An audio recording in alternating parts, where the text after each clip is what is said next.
Hey guys, and welcome back to the Chaos Galaxy, welcome back to the New channel, and today we're going to talk about Chaos Galaxy TCG again, uh, and I wanted to cover one more deck list from Space Cup 3 that hasn't gotten covered yet, and that is KAZZARAK Birds. So this is going to be a KAZZARAK variant that was basically pioneered by Secret 27. Um, So in this tournament, a lot of people played it. It saw a lot of representation within the top eight. Jez and Secret were both in top eight, and they played very similar KAZZARAK builds. And then Sword was also in top eight, and he played a slight variation of this deck, but also pretty similar kind of base. So I'm gonna run through the cards, talk about KAZZARAK birds, and why they're good in this format, and why Secret played them, stuff like that. If you don't know about KAZZARAK TCG, it's a indie TCG made by Zach. It's very cool and fun. Down below, there's a link to a tutorial and a Discord. You can talk to people, play some games, all that good stuff. Now, with that long intro out of the way, let's just get into KAZZARAK Birds. So this is technically a Sindel deck. Oh, also one more thing. Shoutouts to Naked Mole Rat for making these the art for these sleeves. They're so good. The Desert Dancer sleeves, they're good. Anyway, so Sindel's our planet. This is a KAZZARAK strategy, but we play some Sindel cards, so we get more out of the stars from Sindel than we really do from the KAZZARAKs themselves. And obviously, since this is a KAZZARAK deck, we're basically only playing one KAZZARAK actually, and that is the Sky KAZZARAK. And we're playing two sets. So why are we playing the Sky KAZZARAK? Why is this deck built around this? And there's a couple reasons.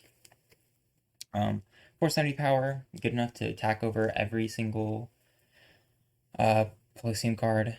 300 health, bulky enough to force your opponent to play one of their Polysium 8 stars.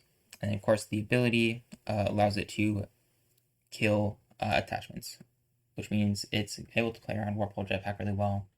And obviously, there's a cycling ability too. So if you can get KAZZARAK just going every single turn, then it's really hard for Polysium to out-tempo you because Polysium has to kind of invest a lot of resources to play their creatures, and they aren't very great at playing multiple creatures a turn. So if you're just able to keep looping your KAZZARAK bird during the mid to late game, you kind of just can auto win and out resource your opponent and out tempo your opponent. So the only other combiner piece we play is Mystic Blob, and the reason we play Mystic Blob is just a consistency thing. If we open one KAZZARAK piece, then playing Mystic Blobs allows us to get our bodies out faster, right? So that's just kind of that. So that's it for the combiners. That's kind of like the main kind of focus of the deck is spamming those guys. But there's a bunch of other cards we're going to play too. So we're going to play Common Harvester, obviously pretty staple card in these kind of combiner spam decks. Very good cycling card for combiners. And then we're going to play Thorngabork. Thorngabork, obviously, actually, I can do this right. Yeah. Thorngabork, obviously a very strong card, always has been.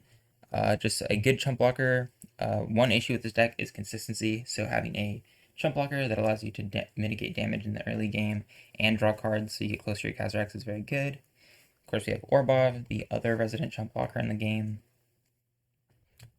Yeah, it's just going to block attacks while you get your KAZZARAKs, and that's all it does. And KAZZARAK Creator, kind of a similar role. You're going to be using it to block attacks in the early game, and then also since it can cycle itself in the later game, if you're able to get like a KAZZARAK and Creator on the board like every turn or every other turn, like there's no way, it's like almost impossible for Polysium to play through two creatures every turn during the late game. And then they played one FaceTime. FaceTime is just a generally good card. Two bodies means it can stall for a while. So it's just nice. A lot of this is like just buying you. A lot of these cards are just like to buy you time before you can actually start your KAZZARAK looping. Walkman, kind of a similar deal. Small creature, chump blocks, draws cards, very similar to Thorngabork. And also you get the benefit from the Sindel planet as well. So that's that. Pelfam, stable card, everybody plays this. I could probably make a whole video about how good Pelfam is, but yeah, you just clear boards, you do damage, really good.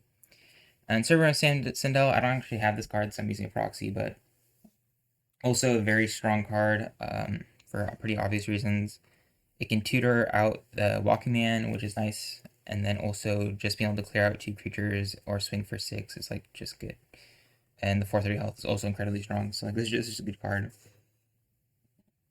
That requires pretty specific responses from the opponent, right? And that's gonna be all the creatures, just those ones. Yeah. And next we're gonna get into the resource cards. So obviously we play 2 telepathic touch. It's a really good consistency card for combiners. You really need to get your KAZZARAK out because that's your entire win condition. So this is just gonna help you with that. Then there's Mystical Relic, Phantasmal Spoons. Yeah, I'm going like this. I only have 1 copy, but this is obviously another great consistency card. You're thinning through like 3 cards in your deck, incredibly good. G Crash. G Crash is going to clear out your opponent's creatures, obviously just a staple, really good.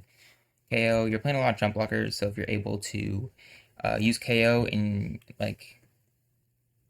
conjunction with those smaller cards, then you're gonna be able to force your opponent to keep playing creatures.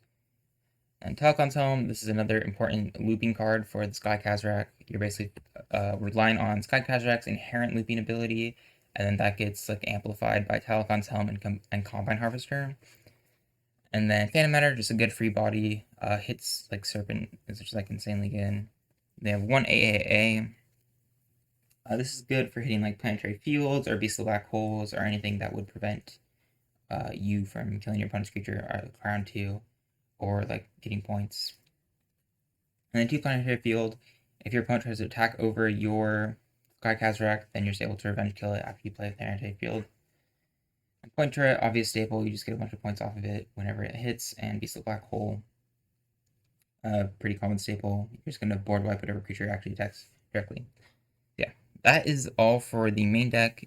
Pretty standard lineup of activators, resources, and attachments. The real specific ones are like KO isn't too popular, and Talcon's Helm is obviously very specific to this deck.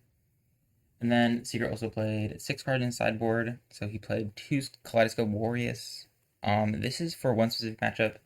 The hardest matchup for KAZZARAK birds is probably OTK, because KAZZARAKs are bad at consistency, and so it can take them a while to set up. And then even once they do set up, it's not a guaranteed win against OTK. And since OTK can win in like 4 or 6 turns, 8 if it's slow or whatever, it can be a very rough matchup.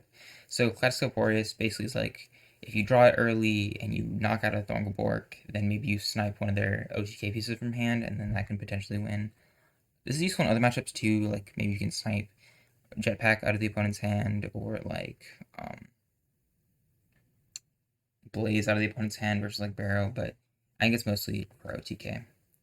Then we had 1 Charge Blaster, just a really good generic removal card. You're gonna have a lot of stars because you're just gonna be playing combiners. So once you have your zone set up, it's not very costly. KAZZARAK Critter can cost an amount, but it's like not that big of a deal.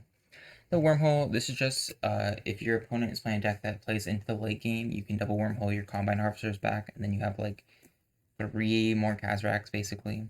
So that's good. And then 2 Burning Damocloid. I'm not exactly sure what he's trying to accomplish with this.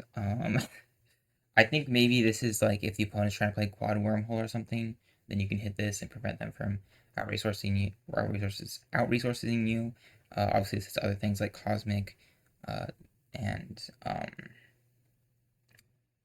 G-Crash, which are good in the format. But yeah. So that was Secret Sideboard. We'll talk about Jez's sideboard real quick too. Jez had a different 6-sided sideboard. He played 2 Kaleidoscope Warriors, kind of a similar idea. Then he played 2 Erratic Void. This is just good against Polysium. Can kill Serpents or duple plays pretty well. And then he just played 2 Rewind Wormhole. This is just more of that idea of like survivability. This can help in some different matchups. So that's it for that deck. Pretty interesting kind of anti-Polysium deck. I don't think it's essentially a winning matchup against Polysium, but it is like pretty serviceable matchup against Polysium, especially during game 1. The matchup against OTK is kind of awful, obviously, and then I think the Barrow matchup, it can depend on what the build's like. I haven't seen that matchup too much, so I'd be interested to learn more about it. But that's KAZZARAK Birds. It's a very interesting deck that has come around this format. And if you want to try it out for yourself, obviously there's going to be a paste bin in the description down below, showing you all the cards in the deck. I'll put secrets and Jess's variations in there. Source variation was a little bit different. You can probably go look for that. It was kind of like a mix between like more traditional Kazzas and KAZZARAK Birds that had like more removal options, I think, is what it looked like when I looked at it. So I think that's the last deck I'm gonna cover from Space Cup 3. And if you want to see more deck profiles from me, more pack openings, more just videos in general about Chaos Galaxy TCG, just make sure to subscribe. Comment down below your thoughts on the deck, and like the video if you like the video. I did that in the wrong order, but that's okay. See you later.